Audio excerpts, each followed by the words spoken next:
বাবা আমাদের রোজ কটা ট্রাক লাগে? 50টা। আর একটা ট্রাকের ভাড়া কত? 1000 টাকা। তার মানে 50,000 টাকা। বছরে ক মাস আমাদের ট্রাক লাগে?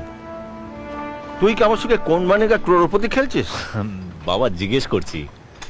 9 মাস। তাহলে রোজকার 50,000 টাকা, মাসের 15 লাখ টাকা, আর বছরের 1,35,00,000 টাকা। এত টাকা ভাড়া দিই আমরা? হ্যাঁ। একটা ট্রাকের দাম কত? এই ধর 12-13 লাখ টাকা হবে। বাবা 50টা ট্রাক কিনে নাও। কিনে নেবো? 9 মাস আমাদের কোম্পানিতে খাটবে আর 3 মাস বাইরে খাটবে।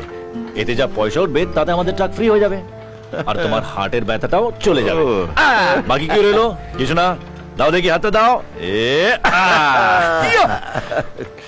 ম্যানেজার, এটাকে বার করে দিন। এই ইউ, আউট আউট।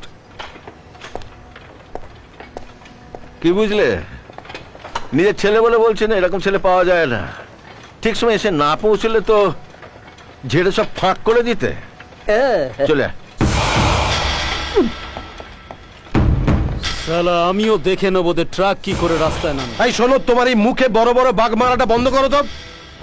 তোমার নাকের ডগা দিয়ে পল্লবীকে বিয়ে করে নিয়ে চলে এলো। কি করেছো? বিয়ে বাড়িতে সবার সামনে তোমাকে মেরে রাধা পল্লবী বানিয়ে দিল। কি করেছো? এরপর ট্রাক কিনে তোমাকে ট্রাক অ্যাসোসিয়েশন থেকে লাথি মারবে, তখন তুমি ভিখিরি অ্যাসোসিয়েশনের সেক্রেটারি হবে।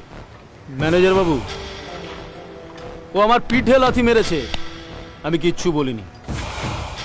আমার বুকে লাথি মেরেছে, তখন আমি চুপ করেছিলাম, কোনো কথা বলিনি। কিন্তু আজ, হ্যাঁ, আজ শালা আমার পেটে লাথি মেরেছে, আমি ওকে ছাড়বো না।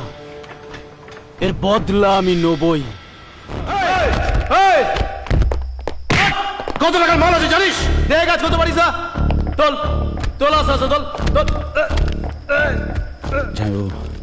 শঙ্কর আর ঘোষাল ফ্যাক্টরি থেকে লাখ লাখ টাকার মাল সরিয়ে দিচ্ছে। আচ্ছা,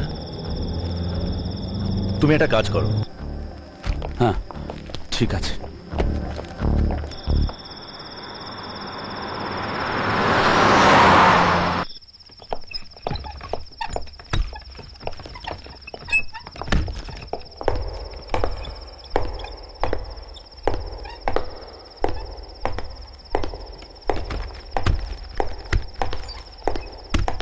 কে কে ওখানে? ওই খেবে